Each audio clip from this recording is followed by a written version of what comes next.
Ya, Bapak Ibu, kita ketemu lagi di Renungan Sebutir Debu. Kali ini saya ingin mengajak Bapak Ibu teman-teman kita sama-sama merenungkan tentang kapan sih ya dimulainya zaman kesusahan selama 7 tahun atau kita kenal sebagai zaman kepicikan. Zaman yang berbahaya, yang sangat membuat manusia semua menderita, ya. Nah, Bapak Ibu teman-teman semua, kita semua tahu kalau Bapak Ibu mengikuti berita-berita di akhir zaman ini, di zaman akhir ini begitu banyak masalah-masalah di dunia. Bukan sekedar di salah satu negara, ya. Kalau dulu kita selalu dengar, oh di negara ini, ada kesusahan ini, ada gempa bumi, ada kelaparan dan sebagainya. Tapi sekarang kesusahan itu, gempa bumi, kelaparan, kelangkaan bahan bakar, kedinginan dan sebagainya, semua penderitaan dan sakit penyakit itu sifatnya sudah mendunia, bukan per negara tapi dunia. Nah, Bapak Ibu, kalau Bapak Ibu juga sering ikuti YouTube, berita-berita di YouTube, banyak sekali berita tentang tahun 2030. Coba Bapak Ibu baca, buka, ikutin ya, banyak macam-macam sih versinya ya, tapi yang menjadi sorotan buat saya adalah PBB tahun 2030 itu akan mensahkan undang-undang yang mengharuskan seluruh warga dunia ya, bukan cuma satu negara tapi seluruh warga dunia memakai chip.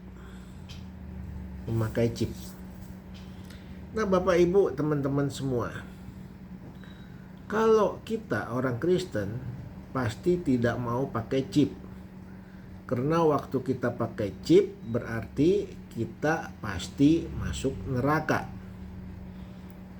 Nah, masalahnya kalau kita tidak pakai chip berarti kita tidak bisa beli apa-apa, tidak bisa makan, tidak bisa ke dokter, tidak bisa melakukan apa-apapun tanpa chip. Inilah jebakan yang dipasang dan jerat-jerat yang dipasang oleh setan, oleh iblis. Manusia dijerat sedemikian rupa sehingga mau tidak mau harus pakai chip. Tapi kita juga percaya bahwa sebelum zaman kepicikan itu kita akan diangkat lebih dahulu ke surga. Jadi kita tidak masuk ke dalam zaman ini, zaman kesusahan 7 tahun. Tapi ada juga pendapat yang masih berpendapat bahwa kita masuk juga ke dalam zaman itu. Kenapa? Karena ada ayat yang mengatakan, Tuhan Yesus mengatakan, jika waktunya tidak aku perpendek, maka orang-orang kudus juga tidak tahan.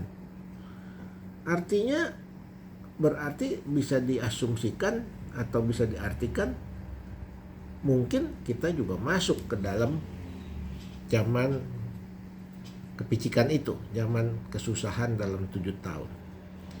Nah, masalahnya Bapak Ibu, kalau benar dan kalau Tuhan izinkan, saya katakan kalau Tuhan izinkan ya. Kalau Tuhan tidak izinkan, pasti tidak terjadi tahun 2030 itu semua orang harus pakai chip. Tapi kalau Tuhan izinkan semua orang harus pakai chip, maka kita hitung masa 7 tahun dari tahun 2030.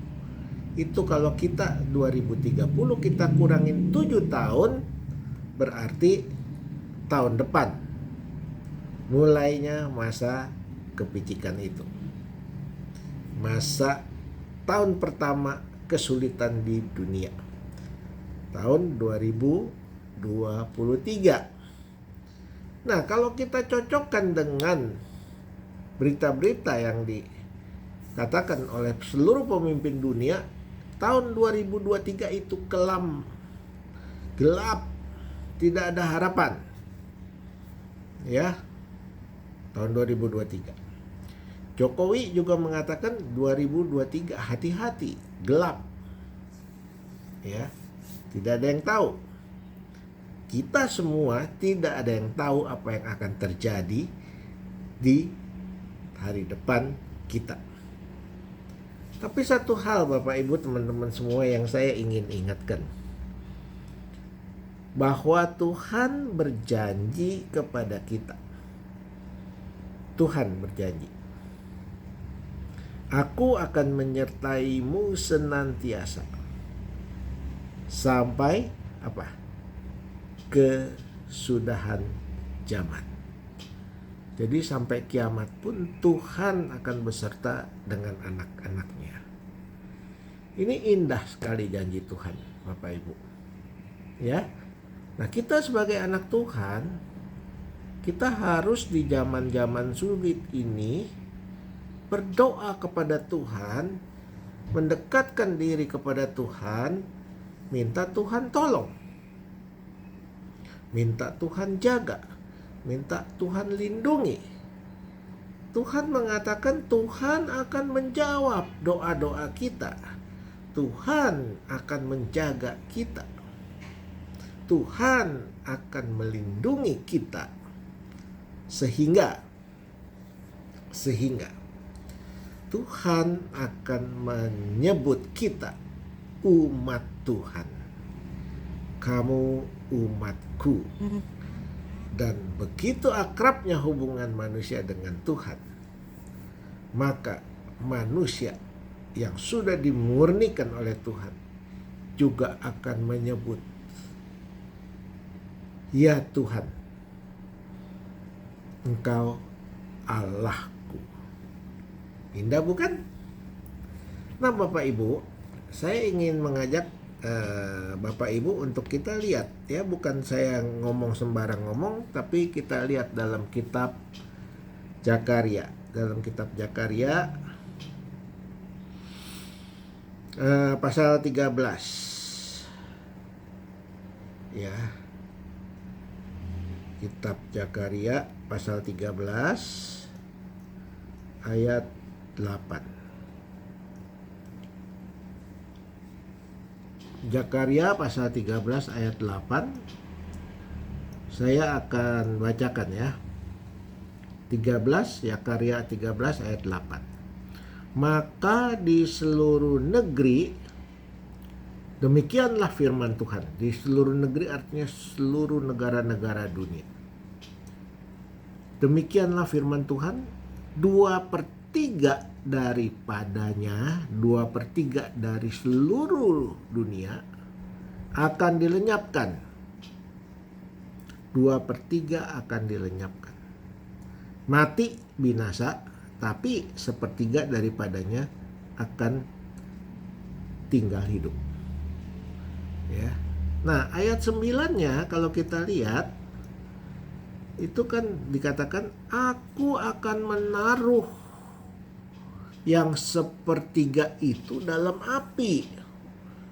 Jadi waktu kita selamat, tidak mati, kita akan diuji seperti ditaruh di api, disucikan, dimurnikan, seperti Tuhan memurnikan setiap anak-anaknya.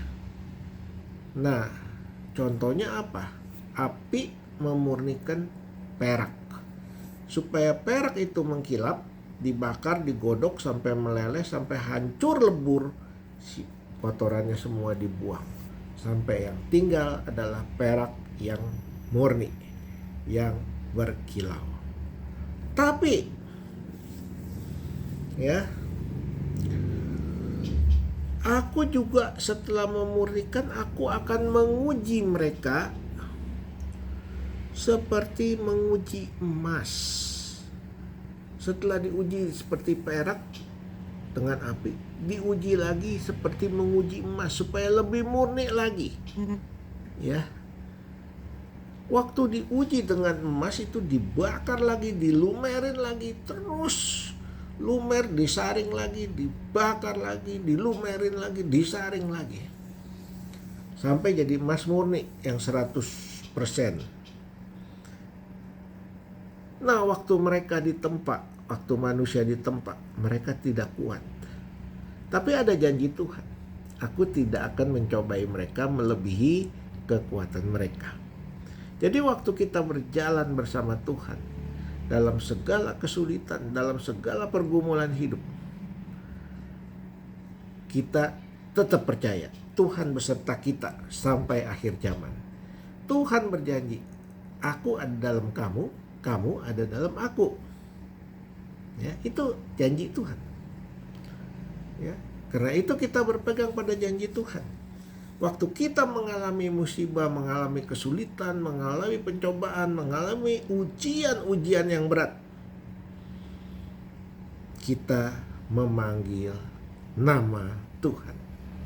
Kita minta pertolongan Tuhan. Kita tahu kita lemah, kita tidak bisa apa-apa. Tapi kita tahu ada Tuhan yang beserta kita. Dan ada janji Tuhan terus berjalan bersama kita seperti Tuhan berjalan bersama umat Israel.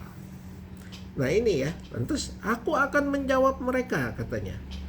Aku akan berkata, mereka adalah umatku, dan mereka, kita semua yang sepertiga itu akan menjawab, Tuhan adalah Allahku. Kenapa? Karena kita tahu Tuhan selalu menjaga kita.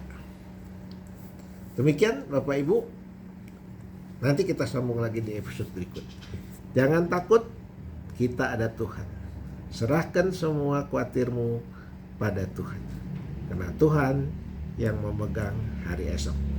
Sampai di sini dulu teman-teman, nanti kita sambung lagi dalam episode berikutnya.